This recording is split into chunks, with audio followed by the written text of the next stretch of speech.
জয় সিয়ারাম। আমি Priya and welcome to my new blog. তো আমরা চলে গেছিলাম আলিপুরদুয়ার দুর্গাবাড়িতে রাসমেলা দেখতে।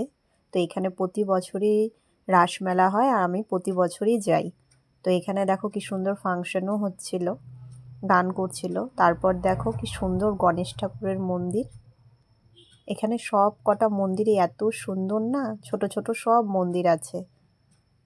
তো এখানে এই যে মিস্টার দেবনাথ মোমবাতি আর ধূপকাঠি জ্বালিয়ে দিচ্ছিল ঠাকুরের সামনে। তো দেখো মেলার জন্য কি সুন্দর সাজানো হয়েছে জায়গাটা। দুর্গাপূজার সময়ও খুব সুন্দর সাজানো হয়। তো আমি এখানে তড়িঘড়ি করে তাড়াতাড়ি করে রাস টানবো বলে রাস গিয়ে ধরলাম, কারণ এটা ঘোরাতে আমার খুবই ভালো লাগে। আর ঠাকুরের কাছে যা যা চাওয়ার সমস্ত কিছু চেয়ে নিচ্ছিলাম। তারপর মেলা টেলা ঘুরে সমস্ত কিছু কেনাকাটা করে আমরা গেছিলাম চপ খেতে পাঁশকুড়ার। মিস্টার দেবনাথ খেতে খুব ভালোবাসে, তো সবার আগে দেখলো ওই গরুটা এখানে দাঁড়িয়ে আছে।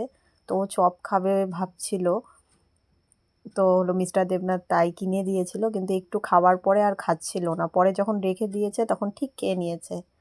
আর জানো কি আদর খাওয়ার মাস্টার, দেখবে, দেখো তোমরা খালি, ও গলা উঠিয়ে দিচ্ছিল আদর খাওয়ার জন্য আমার থেকে। দেখো, খুব আদুরে ছিল। আমারও খুব ভালো লাগছিল। আসার সময় একটু মনটা খারাপই লাগছিল রেখে যখন আসছিলাম, কিন্তু দেখো মানুষের থেকে এরা কত ভালো, আদর কত বোঝে। তারপরে এই তো বাড়িও চলে আসলাম।